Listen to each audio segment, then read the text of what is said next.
la revanche du destin.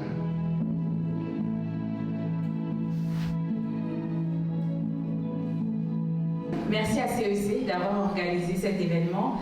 En tout cas, moi, c'est la première fois que je voyais Rumba King. Donc, un tout grand merci de nous avoir fait voir cette perle rare. C'est vraiment un très beau documentaire. Alors, la rumba vient de la RDC. À l'origine, c'était une danse qui s'appelait un kumba. Kumba veut dire en langue Congo, nombril. Et donc, c'est une danse qui s'est dansée nombril contre nombril. Je pense des préférences entre couples amoureux. Et donc, cette danse est issue de ce qu'on a appelé le royaume Congo. Un royaume très grand, bien développé avant l'arrivée de l'homme blanc.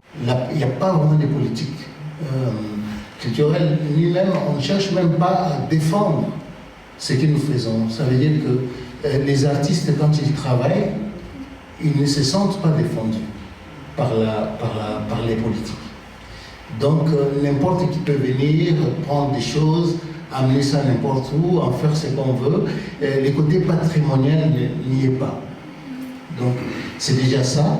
Alors il y a eu des gens qui ont été un peu beaucoup plus futés, je peux dire, pour que leur nom reste. Et bien dans chacune de leurs chansons, ils essaient de citer leur nom. Hein?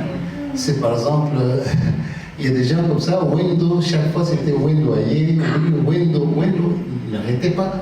Et quand on vous parle des tango à Wendo, les temps de Wendo, on fait justement allusion à Wendo parce que c'est les noms qu'on écoutait le plus. Comment faire pour que cette rumba, qui a une dimension sociologique énorme, nous aide pour la communauté congolaise de Belgique et pour la société belge tout entière? Je pense que le problème de la décolonisation, il est à tous les niveaux pour les Congolais, pour les Africains en général, il joue souvent au niveau économique aussi.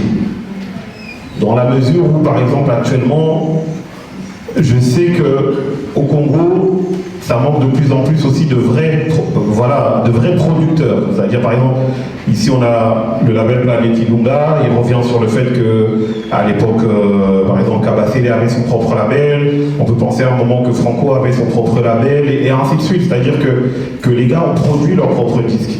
On avait la maîtrise de leur propre musique, en fait, au final. Pourquoi est-ce que tu ne t'investis pas dans ta musique ? Moi, c'est ça la question que je veux poser à tous les Congolais. C'est pourquoi est-ce que vous n'investissez pas dans votre culture? Pourquoi vous n'investissez pas dans vos artistes? Pourquoi vous n'investissez pas dans votre pays? On pourrait même poser la question à une plus grosse échelle. Et je crois que c'est aussi quelque chose qui, dans la mentalité, certes, on a amené de la guitare, on a amené les sébènes et tout, et c'est notre héritage culturel qui est aujourd'hui célébré à l'UNESCO. Mais au final, nous, notre vrai héritage, au jour d'aujourd'hui, je parle aux ayants droit de Tabou, aux ayants droit de Franco, aux ayants droit de Nico Kassanda. Mais j'ai vu Manu Dibango dans le reportage à parler d'Harlem. Voilà, il a parlé d'Harlem, que Kinshasa était Harlem, parce que lui-même était camerounais.